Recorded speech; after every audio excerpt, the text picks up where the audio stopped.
Bonjour, je vous retrouve pour détailler les énergies de la nouvelle lune qui se forme le 30 avril à 20h29 heure de Paris sur le 11e degré du Taureau, en conjonction proche à Uranus qui est sur le 15e degré du Cygne.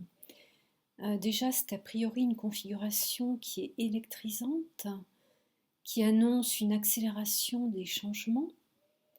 Et ce d'autant plus que cette nouvelle lune est accompagnée d'une éclipse solaire, ce qui annonce également une possibilité d'un changement important dans le domaine concerné par la planète touchée, si vous avez bien sûr une planète proche de ce 11e degré du Taureau, un changement qui peut se concrétiser sur l'année à venir.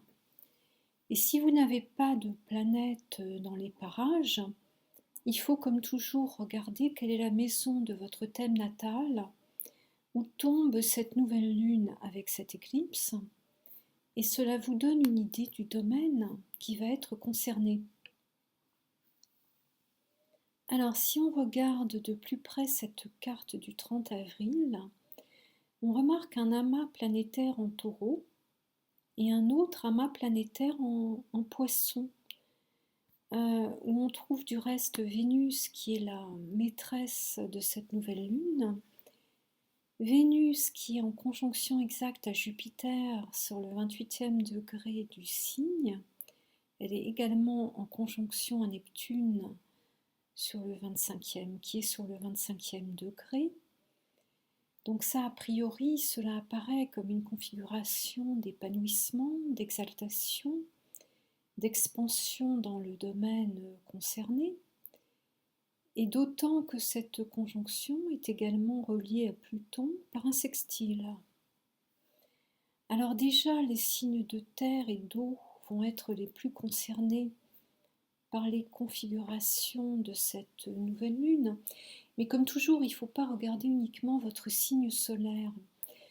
Tenez compte également de votre lune, de votre ascendant, de la planète maîtresse de votre ascendant, pour ne citer que les points les plus importants d'un thème. Alors bien sûr, je souhaite un bon anniversaire aux taureaux qui vont se sentir extrêmement stimulés, aiguillonnés par cette nouvelle lune qui valorise Uranus, c'est-à-dire l'indépendance d'esprit, le désir de renouveau et de liberté aussi, la possibilité de prendre des risques, de se sortir d'une routine ou d'une situation bloquée, ce qui peut être d'ailleurs en germe et en attente depuis un bout de temps. Mais en fait, l'année passée, nous avions un carré de Saturne sur Uranus qui bloquait ce désir de changement, ce désir de liberté. Et actuellement, ce carré est levé, au moins de façon transitoire, puisqu'il va se reformer à l'automne. Mais pour l'instant, donc cette nouvelle lune conjointe à Uranus va libérer beaucoup d'énergie.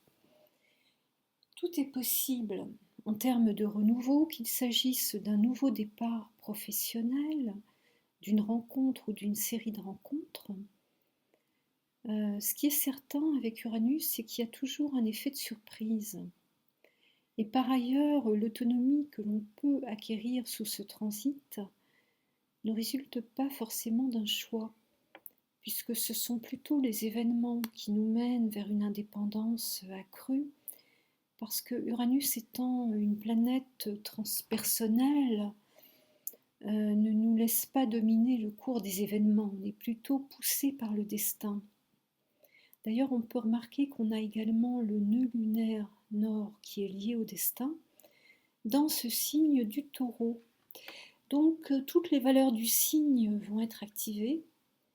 Alors, c'est-à-dire tout ce qui est lié aux questions matérielles, concrètes, le Taureau étant bien sûr un signe de terre. Cela peut être la façon de se nourrir, de prendre soin de son corps, la façon de gérer ses biens, ses possessions. En Taureau, on a aussi toute une dimension artistique qui va prendre de l'importance, toujours dans un esprit de renouveau. Donc dans tous ces domaines, on peut prendre un tournant, on peut adopter une nouvelle façon de voir les choses et les situations pourraient se décanter assez vite. Étant donné que Mars, planète d'action qui se trouve également en Poisson, forme un aspect de sextile à la nouvelle lune. Donc le 4 mai, nous aurons un sextile exact de Mars à Uranus qui peut marquer une décision, une initiative importante. Et le 5 mai, nous avons une conjonction exacte du Soleil à Uranus qui est extrêmement dynamique, donc pour les signes de terre et d'eau. Alors pour les signes fixes, les autres signes fixes, c'est-à-dire Scorpion, Verseau, Lion, évidemment c'est dynamisant également, c'est également porteur de changement, mais il y a quand même une indication de stress ou de surprise qui est plus prononcée. Peut-être des moments où on va être obligé de réagir au quart de tour devant une situation à laquelle on ne s'attendait pas. En tout cas, on a donc une configuration de changement bien soutenue par Mars, amplifiée par l'éclipse, donc une éclipse solaire qui va faciliter les remontées émotionnelles, puisque durant une quinzaine de jours, c'est le côté lunaire qui va dominer, et le côté solaire va s'effacer provisoirement au profit des valeurs lunaires. Et justement, nous avons aussi Vénus, donc maîtresse de cette nouvelle lune, qui est dans le signe des Poissons, en conjonction à Jupiter et à Neptune, les deux maîtres de ce signe. Donc évidemment, le côté émotionnel est extrêmement fort. On a des valeurs d'osmose, d'empathie, de solidarité qui peuvent se manifester, un besoin de se relier au collectif, un désir de spiritualité, donc c'est l'intuition, c'est la foi qui va nous guider pendant cette lunaison. Le contact avec l'invisible est facilité, on peut observer des synchronicités. Et par ailleurs, donc on peut dire aussi que Neptune accentue le besoin de rêve, le besoin de vivre quelque chose de plus intense que le quotidien. Et avec Vénus proche de Jupiter, on peut avoir des ouvertures, des chances, des rencontres, des blocages qui se dissipent, des moments où on peut aller vers ce qu'on aime. Avec Jupiter, il peut y avoir également une influence de l'étranger ou des voyages. Et on peut remarquer aussi que cette conjonction, donc Vénus-Jupiter, reçoit un sextile de Pluton, ce qui va ajouter de l'intensité, un désir d'absolu. Éventuellement, c'est la résurgence d'une relation du passé, dans certains cas. Enfin, on va ressentir certainement les événements de façon très exaltée, avec ces configurations. Alors, qui se trouve concerné en premier lieu? Bien sûr, les Poissons, essentiellement du troisième décan, les autres signes d'eau et de terre, mais enfin attention parce que ce passage de Jupiter en Poisson va durer peu de temps, parce que Jupiter stationne de façon inégale sur les différents degrés du signe. Jupiter va donc entrer en Bélier le 10 mai, après quoi il va refaire une incursion, mais sur les tout derniers degrés des Poissons, en novembre-décembre de cette année. Ce sont donc les Poissons de la fin du signe qui sont les plus concernés en fait par ce passage de Jupiter. Mais en tout cas, pour l'instant, les Poissons sont bien inspirés dans leurs initiatives et ils peuvent aussi vivre des rencontres importantes. Alors on peut dire également que cet amas en Poissons avec Neptune, Vénus, Jupiter va être très favorable déjà pour toutes les professions artistiques, mais aussi toutes les professions de soins physiques ou psychiques. Donc tous les processus de guérison vont être facilités.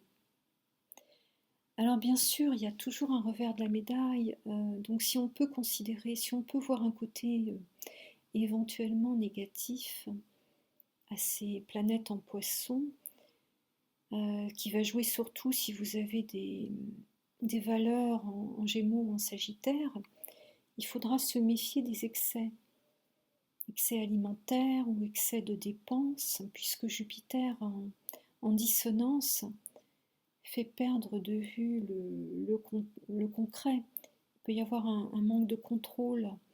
Donc soyez prudents si vous avez un investissement à effectuer ou si vous faites une rencontre qui vous, qui vous touche de façon très forte mais qui pourrait au final se révéler décevante, surtout avec Neptune en dissonance, parce que Neptune peut représenter l'illusion ou l'idéalisation et parfois même le mensonge. Alors, on va regarder à présent le reste de cette carte. Où est Mercure? Mercure est entré en Gémeaux, qui est son signe de maîtrise.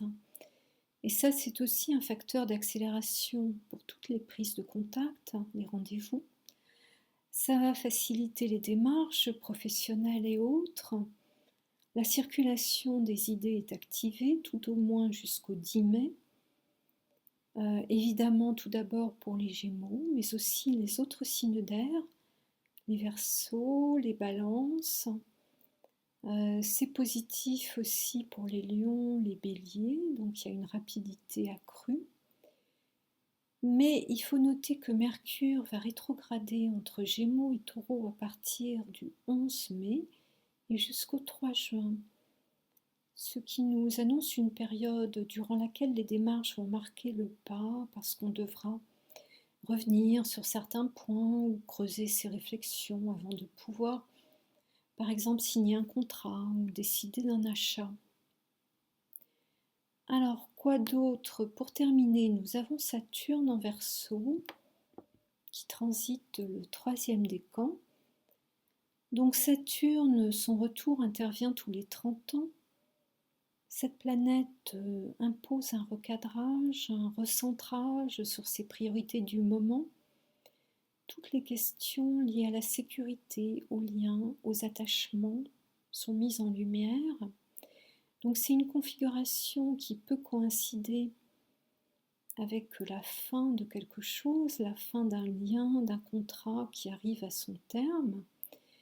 Mais c'est aussi le moment où on peut prendre un autre engagement à long terme, que ce soit dans le domaine affectif ou sur le plan travail. Sur le plan finance, donc on peut avoir aussi l'idée d'une remise en ordre, éventuellement d'un investissement important, par exemple un investissement immobilier. Si vous êtes né vers le 12-13 février, ou si vous avez une planète sur ce 24e degré du Verseau, vous ressentez évidemment particulièrement ce passage de Saturne, et les autres signes d'air sont également sensibles à cet aspect, mais dans une moindre mesure. Voilà, alors j'en termine avec cette analyse de la nouvelle lune. Je vous donne rendez-vous pour la pleine lune du 16 qui aura lieu en Scorpion, avec une éclipse de lune. Et d'ici là, bien sûr, si vous appréciez cette vidéo, n'oubliez pas de me le faire savoir et de la partager.